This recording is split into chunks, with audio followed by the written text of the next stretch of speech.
So this is question number 12 on page 167. A good one to do, I think, because I think this is, hint, hint, very similar to one you might see, a very big question on your assignment this week. So let's get into it. We have a 12 kilogram box. So I'm going to draw. I got a new pen this week. So I can actually, I don't have this big fat crayon. So it was pulled from an airplane's wreckage, provided the following information. So the plane was initially moving. So my initial velocity is 177.7 meters per second. And then my final velocity, because I crash, is 0 meters per second. And this comes to rest in a distance of 3.20 meters. So I want to know the acceleration of the box. If I want to know the acceleration of the box, well, I probably want to know the force, right? Because the force of the blocks is the mass times the acceleration. Now I also, so if I want to know the force, right? Maybe I'll write that up here. So force, so this idea is force is mass times acceleration. So I want to know the force. There's my mass times acceleration. I know that work is force times the distance. So in this question, we do have a distance, right? So if I take my force, which is my mass times my acceleration, and multiply it by distance, I get work. Now I need to find a way to calculate work.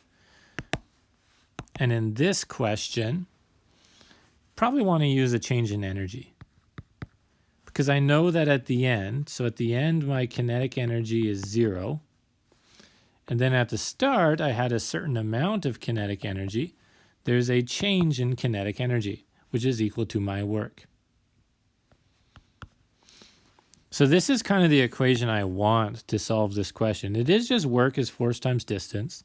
That force, though, because I'm calculating the acceleration of the box, I want ma. The distance part is the distance it moves, so 3.20 meters. And then change in energy is my change in kinetic energy. And because my final kinetic energy is 0, it is really just negative 1/2 mv squared, I guess my initial mvi squared, is equal to mad. Probably want to put, maybe you put numbers in at this point. We want to find the acceleration of the box. So I'm just going to move everything around all at once. So negative 1/2 the mass of the box times its initial velocity squared, divided by its mass, and divided by its distance. I can get rid of those masses, and so that is equal to my acceleration.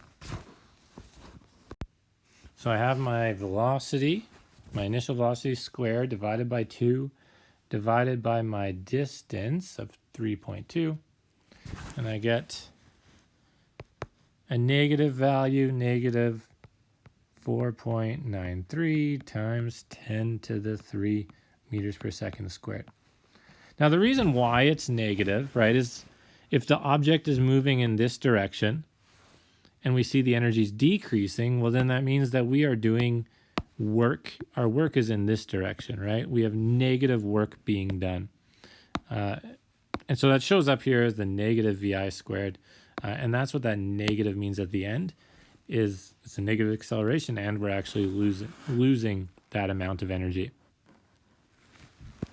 Then some other questions, which I think are easier now that we know the acceleration.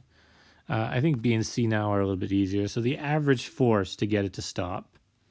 Okay, so we know our work. I guess I probably should have done that as the number. I guess it answers both questions. Maybe we'll answer the bottom one first, because I know my work is this, right? This is my change in energy.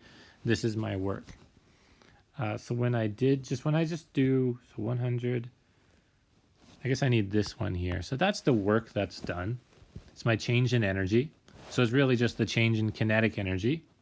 So 177.7 squared times the mass of 12.5 divided by 2. And I get 197,000, which is this 197 kilojoules. So that's the work that's done. That's kind of that half. And then if I want to find the average force, so I'm going to show up here. So work is force times distance. I know my work now. It's that 197 kilojoules that I found here. So my work divided by my distance is my average force.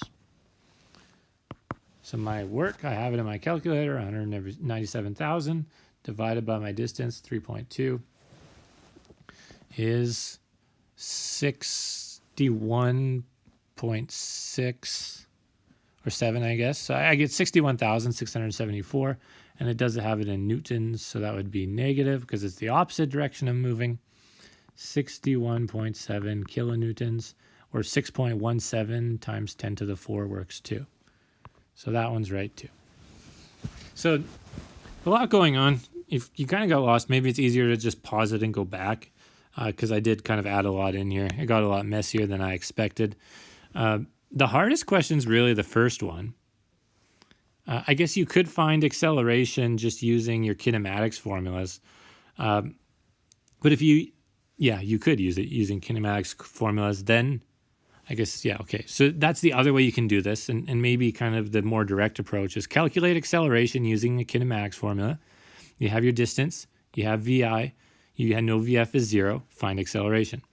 To find the average force, multiply that acceleration by the mass, 12.5. To find the work, take that number and multiply it by distance. I feel like maybe we should do that. Okay. I need a bigger eraser. I can't erase everything, can I? Okay, so I like the way I did it before. That was using energy, but let's just kind of do it using kinematics. So in the first one, A, find the acceleration. We know VI is 177.7 meters per second. We know the distance is 3.20 meters. We know VF is 0. We want to find the acceleration. So we know VF squared is equal to VI squared minus 2AD. VF is 0, so negative VI squared over negative 2D is equal to my acceleration. I feel like that negative should have VF squared, plus 2AD. Yeah, that's just plus. There we go. I guess we don't need the plus there. Okay. So when I calculate that, so 177.7 squared divided by 2 divided by 3.2. Yep, I get that acceleration. B, average force. Force is mass times acceleration. I know my acceleration. Now I multiply it by the mass of 12.5. I get 61.7 kilonewtons. And it's negative acceleration, so negative force. To find the work, I take that number. So take that force, multiply it by distance. So times 3.2 is 197 kilojoules. Yes. If you watch to the end of this video, you probably hate me for the first 3 quarters. I like the first 3 quarters because I feel like it goes more places and it's a deeper understanding. But this is good. Like, it really is just kind of taking this, manipulating it eventually into work, instead of building it into this big thing all at once. But both ways work, and I think that's important to understand, that we can use kinematics or we can use energy for these work questions.